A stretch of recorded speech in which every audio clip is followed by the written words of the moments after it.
The squeezing of the grave happens physically or spiritually in terms of the soul. Because if an individual dies and drowns in the sea, or God forbid they are burnt, the body is burnt, what happens? Does the grave squeeze them? No, it is the squeezing of the soul, not necessarily of the body. It's the squeezing of the nafs. This happens how? This happens due to a number of reasons. Rasulullah Muhammad sallallahu alayhi wa alihi wa sallam mentions to us why the squeezing of the grave happens. Please pay attention to this so that we can avoid it, so that you and I can prepare ourselves. So this dhammatul qabr doesn't necessarily apply to us. It applies to many people. Rasulullah says, ضمت الضمة في القبر كفارة للمؤمن من مضيعة النعمة. That the squeezing of the grave is a source of what? Is the cause of wasting the favors and the blessings of Allah subhanahu wa ta'ala. Is a form of purification for the believer. Here in the United States of America, on an annual basis, 40% of the food that is produced annually is thrown away. That equates to 165 what? $billion of food that is thrown away annually. If 15% of this is not thrown away and saved, that can feed 25 million people. Can you imagine how much waste we give away? Can you imagine what we can do to reduce wastefulness and israf? There are a number of things that we can do. Number one, we do not buy, for instance, food that we do not necessarily eat. Number two, we do not cook food that we know that we cannot complete. These measures have to be taken.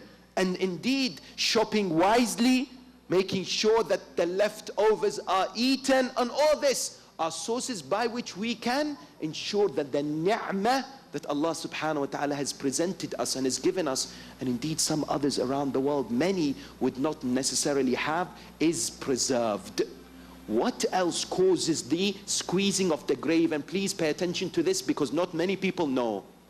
Bowl, urine. What does that mean? Not purifying oneself after going to the restroom or to the bathroom.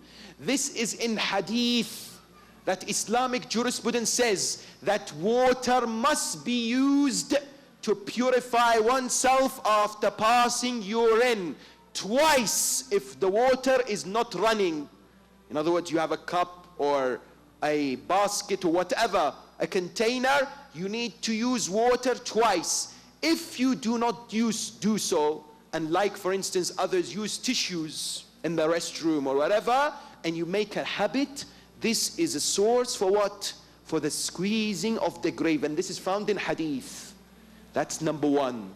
Number two, the other cause is what? Mistreating one's family, especially when it comes to husband and wife relationship. You see, too many times when it comes to marital relationships, we don't know, we cannot distinguish between what is the duty and responsibility and what is ethically right. Please pay attention to this. Many men think that their wives have to cook with them, have to clean the house, have to breastfeed their children, otherwise they're not performing their duties or responsibilities. Whereas nothing in the religion of Islam compels the wives to do so. And if the husbands demand this from the wives, then the wives can demand payment.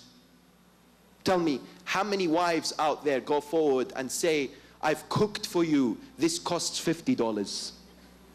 Nobody, right? Because if she does, God knows what will happen to her.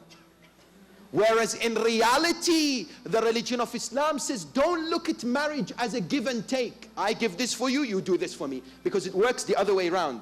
If the husband then charges the wife for the actions that she does, the wife can do the same thing. Or if the wife does it, the husband could do the same thing and says, what? You're not allowed to leave the house.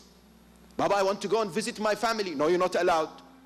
if the relationship is like this, is bound to break down, because in Sharia law we are told, according to many of the fuqaha, the wife has to seek the permission of her husband before leaving the house. Not every time. If she knows the husband is happy by going out, no problem. She doesn't have to seek the permission every time. I'm going out, yes, okay, go out. No, but this type of duties and responsibilities, if it's give and take, then this is the end of the marriage.